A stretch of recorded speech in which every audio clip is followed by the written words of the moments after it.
నమస్తే, welcome to of the record. Nalgonda అంటేనే కాంగ్రెస్ కు బలమైన కోట. రాష్ట్ర రాజకీయాలను శాసించే హేమాహిమీలకు కేర్ ఆఫ్ అడ్రస్ ఆ నల్గొండ జిల్లా మాత్రమే. కానీ ఇల్లు కట్టి చూడు, పెళ్లి చేసి చూడు అన్న సామెత ఈ జిల్లా కాంగ్రెస్ నేతలకు ఆఫీసు విషయంలో సరిగ్గా సరిపోతుంది. కాంగ్రెస్ కు కంచుకోటగా పేరున్న నల్గొండ జిల్లాలో ఆ పార్టీకి జిల్లా పార్టీ కార్యాలయం ఇప్పటికీ ఒక అంతు చిక్కని మిస్టరీగా మిగిలిపోతుందా? ఏళ్లు గడుస్తున్నా, ప్రభుత్వాలు మారుతున్నా డీసీసీ ఆఫీసు నిర్మాణం ఎందుకు ముందుకు పడడం లేదు? జిల్లాలో ఉన్నటువంటి భారీ స్థాయి నేతల మధ్య ఈగో వార్ పార్టీ భవనానికి శాపంగా మారుతుందా? 2 మంత్రులు, 11 మంది ఎమ్మెల్యేలున్నా సొంత ఇల్లు లేని దుస్థితి ఎందుకు వచ్చింది? అసలు ఈ 21 ఏళ్ల వివాదం వెనుక ఉన్న ఇంటర్నల్ పాలిటిక్స్ ఏంటి? Let's watch.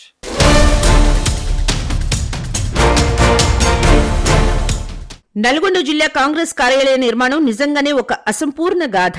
ఇది 1-2 ఏళ్ల సమస్య కాదు, ఏకంగా 2 దశాబ్దాల నిరీక్షణ. సరిగ్గా 21 ఏళ్ల క్రితం అంటే 2004లో నల్గొండ పట్టణంలోని ప్రకాశం బజార్లో డీసీసీ ఆఫీస్ కు అంకురార్పణ జరిగింది. అప్పట్లో ఉప్పునూతల పురుషోత్తం రెడ్డి, జానారెడ్డి, ఉత్తమ్ కుమార్ రెడ్డి, కోమటిరెడ్డి వెంకటరెడ్డి వంటి దిగ్గజాల సమక్షంలో మాజీ మంత్రి కన్నా లక్ష్మీనారాయణ దీనికి ఫౌండేషన్ వేశారు. కానీ ఇక్కడే డీసీసీ ఆఫీస్ పునాదికే పరిమితమైంది. భవన నిర్మాణం ప్రారంభమైన కొద్ది రోజులకే నేతల మధ్య అభిప్రాయ భేదాలు తలెత్తాయి.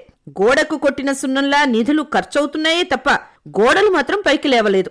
సీనియర్ నేత జానారెడ్డి పలుమార్లు చొరవ తీసుకున్నప్పటికీ మిగిలిన నేతల మధ్య ఏకాభిప్రాయం కుదరలేదు. ఫలితంగా జిల్లా రాజకీయాలను శాసించే గాంధీ భవన్ ప్రతిరూపం కావలసిన చోట నేడు పిచ్చి మొక్కలు మొలుస్తున్నాయి.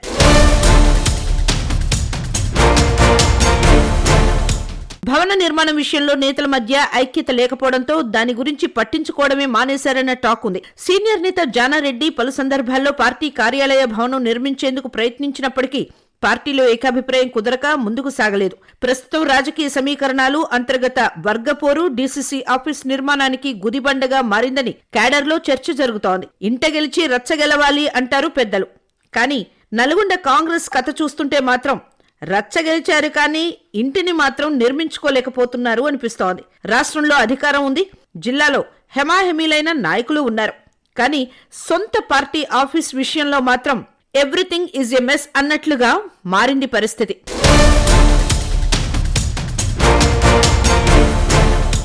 నల్గొండ జిల్లా రాజకీయాలంటేనే ఒక సెన్సేషన్. ఇక్కడ కాంగ్రెస్ పార్టీకి ఒక ఘనమైన చరిత్ర ఉంది.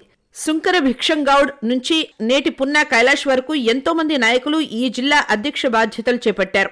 పాస్ట్ ఈజ్ గోల్డ్ అన్నట్లుగా ఒకప్పుడు ఇక్కడి నుంచి పార్టీని శాసించిన నాయకులు ఎందరో.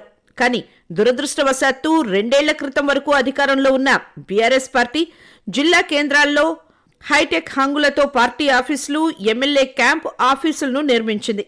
ఇన్ఫ్రాస్ట్రక్చర్ వైజ్ వాళ్లు ఎంతో ముందుకు వెళ్లారు. కానీ అధికారంలో ఉన్న కాంగ్రెస్ పార్టీ మాత్రం జిల్లాలో ఒక సరైన అడ్రస్ లేకపోవడం ఇప్పుడు చర్చనీయాంశంగా మారింది.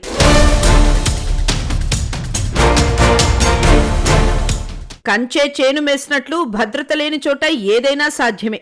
నల్గొండ డీసీసీ ఆఫీస్ కోసం కేటాయించిన స్థలం ఇప్పుడు అసాంఘిక కార్యకలాపాలకు అడ్డాగా మారింది. సరైన ప్రహరీ గోడ లేకపోవడంతో స్థలం క్రమక్రమంగా ఎన్క్రోచ్ అవుతోంది. రాత్రిపూట అక్కడ ఏం జరుగుతుందో ఎవరికీ అర్థం కాని పరిస్థితి. జిల్లాలోని ముఖ్య నేతలు పార్టీ కార్యక్రమాలకు ఎవరికి వారు విడివిడిగా జరుపుకుంటున్నారు. ఇల్లు లేని వాడికి ఊరంతా చుట్టాలే అనే చందంలా కార్యకర్తలు ఒక మీటింగ్ పెట్టుకోవాలన్నా, నాయకులను కలవాలన్నా ఎక్కడికి వెళ్లాలో తెలియక అయోమయంలో ఉన్నారు.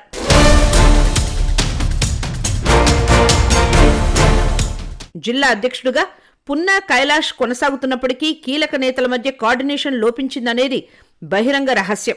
ముఖ్యంగా మంత్రి కోమటిరెడ్డి వెంకటరెడ్డికి ప్రస్తుతం డీసీసీ అధ్యక్షుడికి మధ్య గ్యాప్ ఉందనే ప్రచారం జోరుగా సాగుతోంది. పార్టీ అధికారంలో ఉన్న జిల్లా అధ్యక్షుడి నియామకాన్ని మంత్రి వ్యతిరేకిస్తున్నారనే వార్తలు పార్టీ క్యాడర్ను కలవరపెడుతున్నాయి.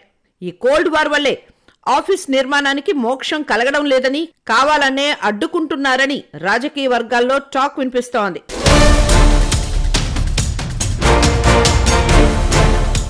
రాష్ట్ర కాంగ్రెస్ రాజకీయాలు ఎప్పుడైనా ఉమ్మడి నల్గొండ జిల్లా నేతల చుట్టే తిరుగుతుంటాయి. జిల్లా నుంచి సీఎం పదవి రాకపోయినా స్టేట్ కేబినెట్ లో కీలక శాఖలకు మంత్రులు ఉన్నారు.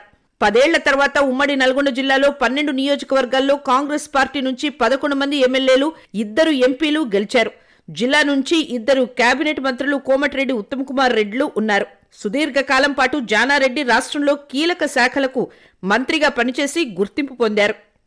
అంతటి రాజకీయ బలం ఉన్న నల్గొండ జిల్లాలో డీసీసీ కార్యాలయం మాత్రం ఇప్పటికీ కలగానే మిగిలిపోయింది. పార్టీ అధికారంలో ఉన్న జిల్లా పార్టీ సమావేశాలు, కార్యక్రమాలు ప్రైవేట్ ఫంక్షన్ హాళ్లనే నిర్వహించాల్సి వస్తోందని పార్టీ నేతలు, క్యాడర్ ఆవేదన వ్యక్తం చేస్తున్నారు.